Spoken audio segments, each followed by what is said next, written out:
My name is Autumn Townsend. I am 33 years old, and last Thanksgiving, my parents handed out gifts to every grandchild at the table except mine. My sister's kids each got a wrapped box with a card that said, "To the grandkids who made us proud." My daughter Lily, 8 years old, stared at the empty spot in front of her. My son Sam, 5, asked if Santa forgot him. My nephew Tyler, 14, looked across the table at my kids and laughed. Guess they didn't earn one. I did not yell. I did not cry. I picked up my children, grabbed our coats, and walked out my parents' front door. At home, I sent one text to the family group chat, and within seconds, my phone exploded. Mom, Dad, my sister Monica calling nonstop. But here is what none of them knew. What I did next would cost them far more than a gift bag. Welcome back to English Tales Academy, the channel where every day people stand up, set boundaries, and reclaim their dignity. One story at a time, if you have ever been the one your family forgot. This one is for you. Drop a comment, and be sure to subscribe. Now let me tell you how this started.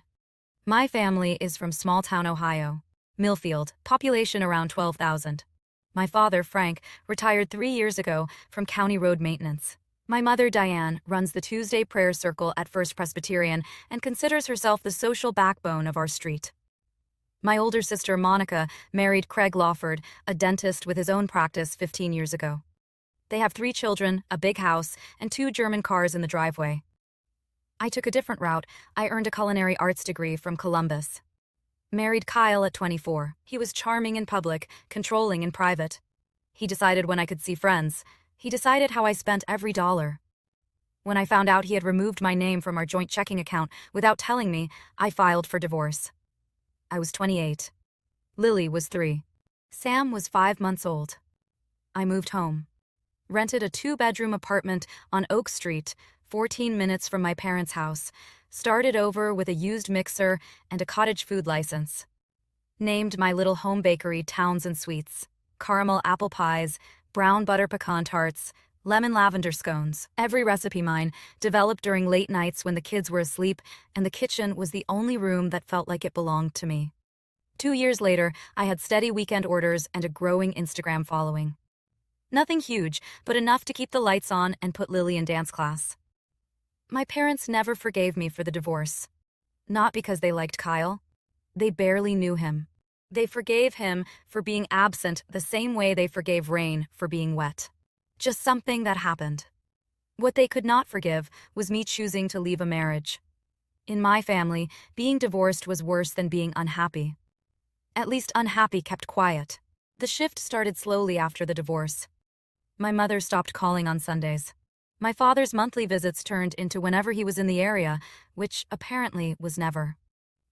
Monica's kids got birthday parties at my parents' house, bounce houses, catering platters from the deli counter, 30 guests singing around a sheet cake with their names piped in buttercream. When Bryce, Monica's youngest, turned 7, my parents spent close to $400 on decorations alone. I know because my mother mentioned the receipt at dinner like she was reading from a victory scroll. Sam turned 4 that same month. My mother said they were tight on money. She mailed a $20 Target gift card. It arrived 3 days late. Lily noticed. Kids always notice. She stopped asking to visit Grandma's house and started asking why Grandma never visited ours. I brought it up once calmly over coffee at my parents' kitchen table while the kids were outside on the swing set. Mom, the birthday thing. Sam notices. Lily notices. Diane stirred her coffee without looking up. Monica needs more help, Autumn. Craig works long hours. You have always been the independent one. Take it as a compliment. A compliment. That is what she called it. I stopped arguing after that. I stopped expecting, but I did not stop showing up, because every few weeks Lily would look at me with those wide brown eyes and say, "Can we go see Grandma? Maybe she will play cards with me this time." So I reduced visits. Monthly became holidays only. Thanksgiving, Christmas, Easter if the weather held, just enough to let my kids believe their grandmother remembered their names, just enough to keep the peace I was already losing. Thanksgiving morning, the kitchen smelled like brown butter and cinnamon. Sam sat on the counter with a wooden spoon, licking caramel off the handle. Lily sat at the table wrapping her drawing for Grandma in printer paper, a turkey made of handprints signed in careful second-grade cursive. I slid my salted caramel apple pie into a carrier. This was the one dish everybody asked about at every family gathering. The one Diane served to her prayer circle friends and let them assume she had made. I never corrected her. Correction required energy I did not have to spare. We loaded the minivan and drove across town. I turned onto Maple Lane and saw Monica's pearl-white Lexus already parked in the driveway. Craig's dark blue BMW sat beside it. All 4 windows of my parents' house glowed like a greeting card. Inside, the dining room table was set for 10. Turkey in the center. Name cards written in Diane's looping handwriting. I pulled out Lily's chair and stopped. At Tyler's place, a small, sparkly silver gift bag. At Emma's place, another. At Bryce's, a third. At Lily's place, nothing. At Sam's, nothing. I stared at those empty spots for 3 seconds. Then I set the pie carrier on the counter. Nobody reached for it. Nobody said thank you. Frank shook my hand. Not a hug. A handshake, like I was a neighbor returning a borrowed tool. I told myself the bags were probably favors for later. I told myself they would hand something to everyone after dinner. I told myself a lot of things that year. Most of them were wrong. Dinner conversation belonged to Diane. She talked about Monica's new kitchen countertops. Quartz imported from somewhere expensive. She talked about Craig's practice expanding into a second office on the east side of town. She talked about Tyler making the travel soccer roster. Every sentence circled back to Monica's family, like a dog returning to the same patch of grass. I mentioned that Towns and Sweets had been accepted for a booth at the Millfield Spring Farmers Market, my first real public venue. Diane cut me off before I finished. Frank, pass the gravy. Monica, tell everyone about Bryce's science project. Nobody looked at me. Lily sat quietly beside Sam, glancing at the silver bags by her cousin's seats. Her fingers traced the edge of her empty placemat. Sam still believed missing things arrived eventually. Monica leaned across the table. Autumn, have you thought about getting back into restaurant work? Stability, you know. Benefits. Health insurance for the kids. I set down my fork. I have insurance through the marketplace. Right, Monica said with a smile. Just thinking of the kids. Later, before dessert, Diane stood and pressed her palms together like a woman delivering a keynote speech. Before we have pie, Grandpa and I have something special. A little recognition for the grandkids who made us proud this year. She handed Tyler a gaming headset. Emma got a jewelry-making kit. Bryce got a Lego architecture set. Then Diane sat back down, folded her napkin, and picked up her wine glass. That was it. Sam leaned toward me. Where's ours, Mama? I opened my mouth. Nothing came out. Lily already understood. She pulled her handprint turkey drawing halfway out of her jacket pocket, looked at it, then quietly slid it back inside. She was not going to give it to Grandma anymore. Then Tyler laughed. Guess they didn't earn one. Nobody corrected him. Monica examined her wine. Craig stared at the wall. Frank looked at his plate. Diane said nothing. The room filled with wrapping paper sounds and the distant hum of a football game while my 5-year-old son slowly realized he had been excluded on purpose. I looked at Lily. Her hands rested flat in her lap, the way she held them when she was trying not to cry. I looked at Sam staring at Tyler's headset with the same expression I used to wear when my mother forgot my school recitals. I looked at my mother, calmly cutting turkey with the satisfaction of someone convinced she had taught an important lesson.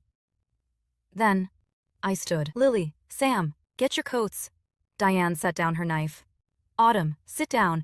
You're overreacting. Get your coats, baby. We're going home. I walked to the counter. My pie sat exactly where I had placed it, untouched. I wrapped it in the tea towel I had brought and tucked it under my arm. Frank half rose from his chair. Come on, Autumn. It's Thanksgiving, I looked at him. Not for us, Dad.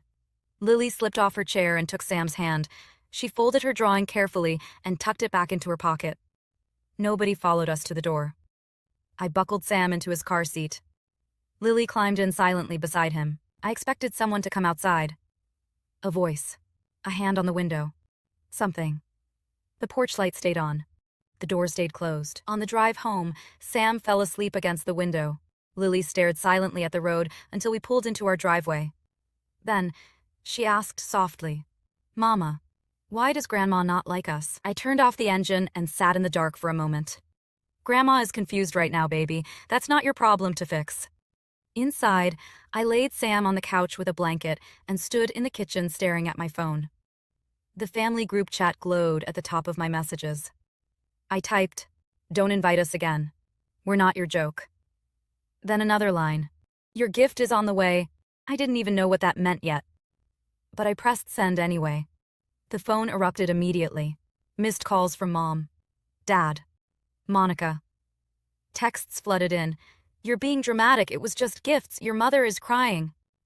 I set the phone face down on the counter, cut 2 slices of salted caramel apple pie, and sat at the kitchen table with Lily while Sam slept nearby. We ate in silence while my phone buzzed like something trapped in a jar. And for the first time in years, I stopped pretending. The next morning, I woke to 47 unread messages. Diane had written a 4-paragraph explanation claiming the gifts were for academic achievement. Tyler made honor roll. Emma won the spelling bee. Bryce received a citizenship award.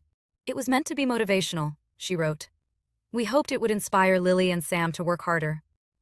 Sam was 5 years old. His biggest achievement that year was learning to zip his own jacket.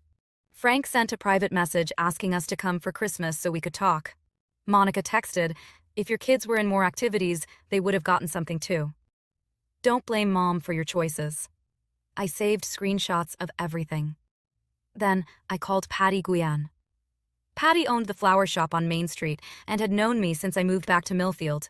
She bought 2 dozen lemon scones from me every Friday. I told her everything. When I finished, she stayed quiet for a moment. Then she said, "Honey, that's not tough love. That's cruelty with a name card on it." December came cold and quiet. No calls from Diane. No visits from Frank. I threw myself into Townsend Sweets. Holiday orders doubled. I upgraded my food permit, applied for a booth at the farmer's market. Built my business piece by piece while my family pretended I didn't exist. Then in January, the gossip started. At Sam's preschool, another mother approached me carefully. "I heard about your Thanksgiving. Your mom told my mom at church." Over the next few weeks, Diane's version spread through First Presbyterian like a hymn everyone already knew. Autumn abandoned the family. Autumn broke her mother's heart. Autumn refuses to let Diane see the grandchildren. No mention of the gift bags. No mention of Tyler's comment. No mention of 2 little children sitting at a table while their cousins were rewarded in front of them. Orders slowed. Customers disappeared. Revenue dropped nearly 20% in 3 weeks. Then, Patty sent me screenshots from Monica's new Instagram account. Lawford Kitchen, custom cakes, pies, and pastries. Family recipes made with love. I stared at the posts. Salted caramel apple pie. Brown butter pecan tarts. Lemon lavender scones. Every single item from my menu. Even the color scheme looked like mine. And beneath one photo of my signature pie, Monica had written, "A recipe that's been in our family for generations." My grandmother never baked. She played bridge and bought store rolls from the grocery store. I checked the county database. Monica had no food license, no permit, nothing. I called a small business attorney named Rachel Kim. I brought her every piece of documentation I had, receipts, timestamps, licenses, notebooks from culinary school. Rachel flipped through the folder and said calmly, "This isn't competition. It's appropriation." When I asked if Monica could trademark her business, Rachel replied, "Not successfully. Your prior use documentation is airtight." For the first time in months, I felt something close to certainty. Then Patty called one evening and told me to come to the flower shop immediately. She showed me screenshots from another family group chat. Not the public one. A private chat called Planning Committee. The messages were dated 2 weeks before Thanksgiving. "Diane, get gift bags for the 3 kids, not Autumn's. She needs to understand there are consequences for pulling away. Monica, Craig can get the headsets wholesale. Frank, is this really necessary? Diane, if she wants back in this family, she needs to show up properly. This will motivate her." And after Thanksgiving, another message from Diane, "She'll come crawling back by Christmas." I stood in that flower shop holding my phone while the world inside me shifted permanently. It had never been about grades, never about achievements. They had planned to hurt my children, to punish me. That was the moment something inside me stopped hoping they would change. March arrived. Rachel filed a trademark opposition against Monica's business using all my documentation. Then came the farmer's market. Saturday morning. Slot 14. I set up my booth with white tablecloths, chalkboard menus, pie samples, and Patty's sunflowers in a mason jar. Lily taped up a hand-drawn sign, Townsend Sweets, made with love. 3 booths away, Monica unloaded professional banners and matching gold boxes. By 9 o'clock, customers lined up at both booths. Then, one woman tasted Monica's pie. Walked over to mine. Tasted mine. Looked between us. These taste identical. I met her eyes. They should. It's my recipe, word spread quickly. Then, Diane and Frank arrived. They went straight to Monica's booth and performed the role of proud parents for the crowd while pretending I did not exist 40 feet away. A woman from Diane's church stopped at my booth and whispered, "Your mother said Monica started this business first."